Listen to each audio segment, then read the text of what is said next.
G'day, Alistair here. I need to put all my chips on the table.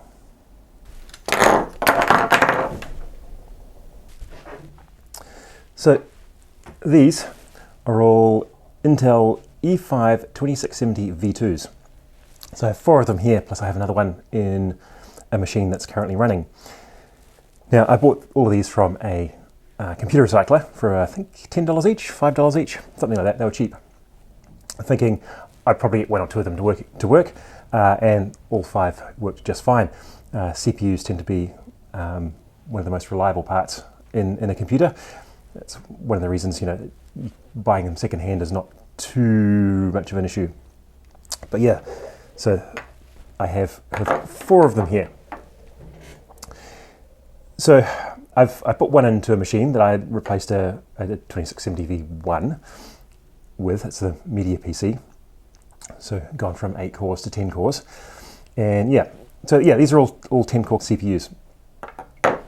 So a total of 40 cores here. So, I got these really cheap, but it has meant that I wanted a motherboard to put them in. If I reach over here,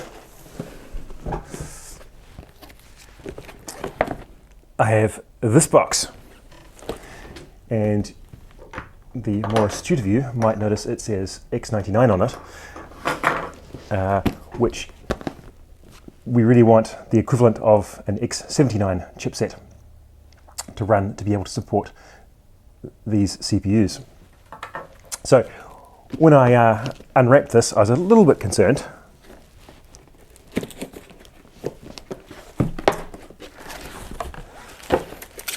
And let's just pull out the motherboard, which is the interesting bit.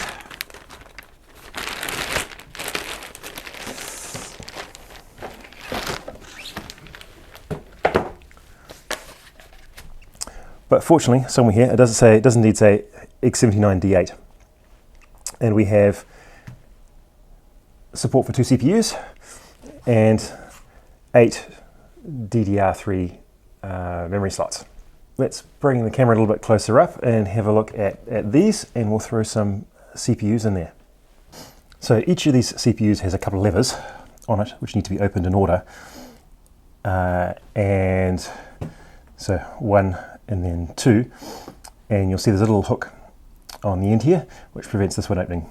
So this one has to open first, and then this can slide underneath the other one. And then this opens up. So if we have a look at this, we see we've got a little arrow in this corner. I'm guessing the CPU goes that way, but there's the dot in this corner and an arrow in this corner. So let's have a look. Let's open this up and remove this plastic cover.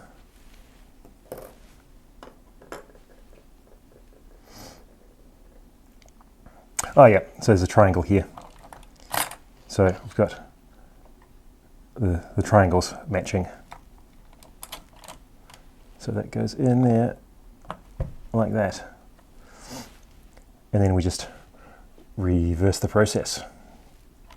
Put that one down. And this holds this down extremely firmly. 1.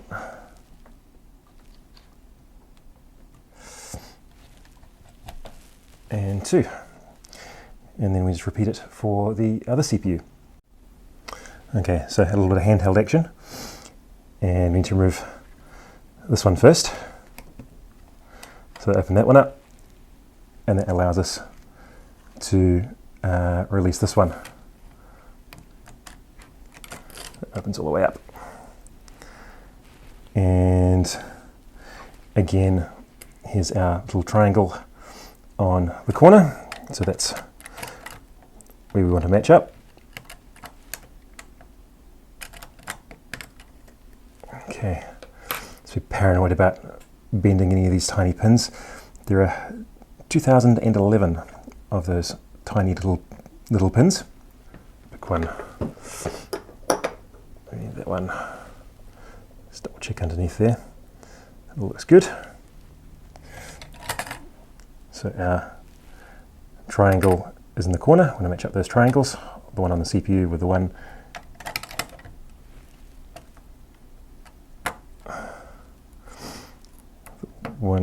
on the motherboard, okay, or the socket. Okay, that's fairly secure. Okay, we'll leave it down this one. Okay, that's secured. And that's secured. So that's our two CPUs in place. Now, I have some memory here as well, which we can install while we're at it. This is particularly horrible memory. It's DDR1066, and these are 4 gig DIMMs, the ECC. I picked them up really cheap quite a few years ago, but they will be more than enough to get this motherboard booting. So we can start clicking those into place. Maybe. Okay, that's one. Now I definitely want to install all 8 if possible, because each CPU is quad channel, so it'll read from four sticks at once, effectively quadrupling the bandwidth. And of course there are 2 of them, so we need 8 in total.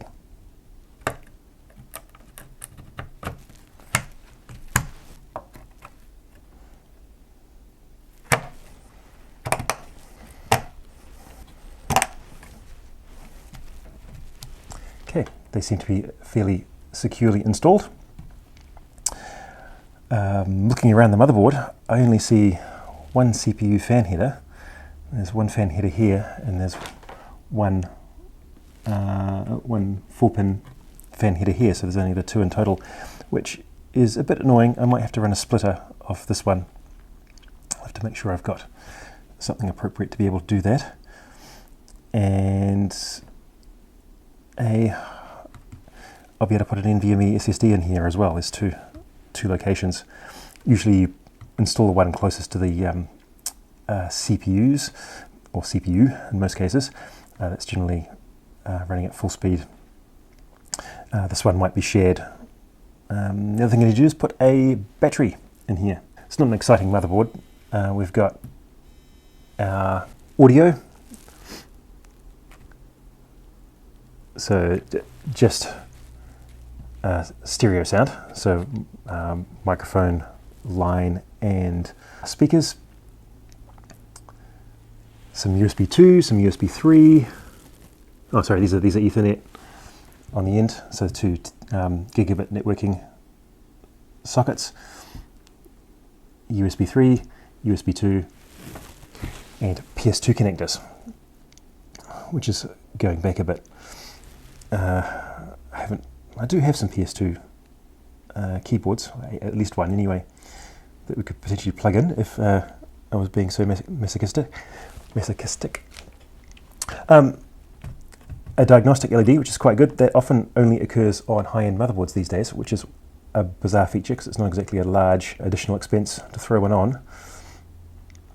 But we get that, which is a bit better than diagnostic LEDs, although I have no manual. It's probably not going to tell me if it does stop. I might not know why. But anyway, so I still need to install the CPU coolers. I will do that separately because it's going to be a bit more painful.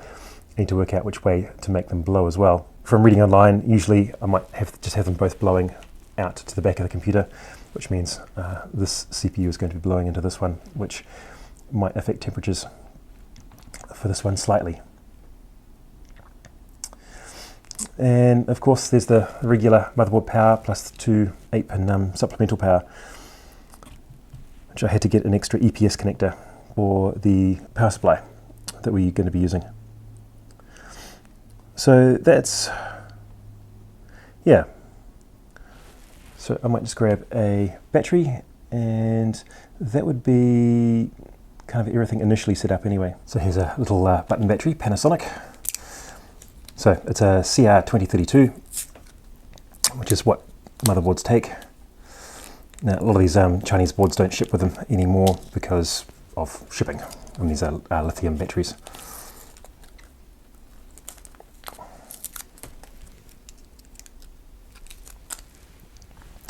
Okay, and that should go in something like that.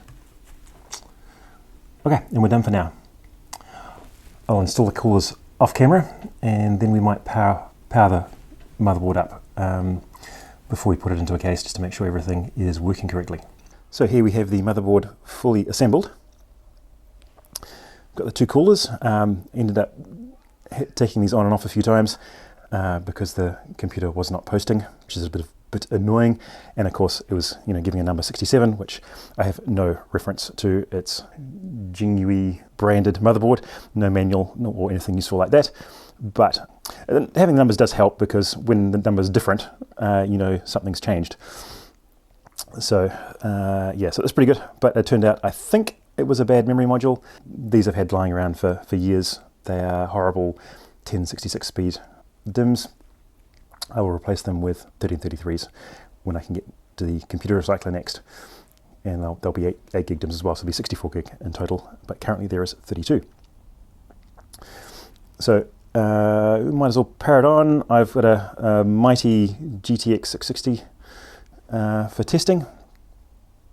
And of course we can see, come over, we've got our main power plus the 2 supplemental powers.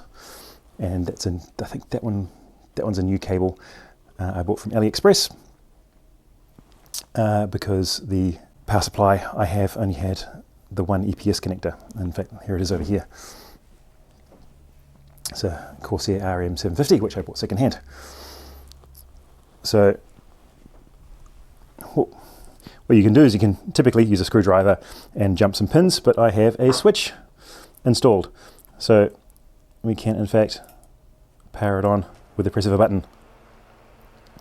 Now previously this was only getting to 67, and you can see we're already past that. That was when I was having troubles. So I reseated the CPUs, I swapped the CPUs out, and then I started playing with memory. I should have played with memory first, but a bit of Googling said 67 might have been a late CPU initialization or something like that. And then we have a post. So that's running. So I need to set the date and time and that kind of stuff on there, but I can do that once it's all assembled. And I'll throw some storage in. It's got a NVMe slot. I have a couple of them actually. It's got a couple of them, and so I'll probably get a cheap NVMe drive to go in there. But that is up and running, and I guess this A6 is everything is going okay. Yeah, I'm a little bit concerned about this. There's not a lot of clearance in between these two. So this is going to be blowing hot air. This CPU is going to be blowing hot air onto this one, but it might be okay. I mean, I could rotate them so that they're blowing hot air up, but I don't. The case I'll be getting is probably not going to have a lot of airflow upwards, but there'll be a rear exhaust fan, so I think it'll be fine. We'll see how it goes.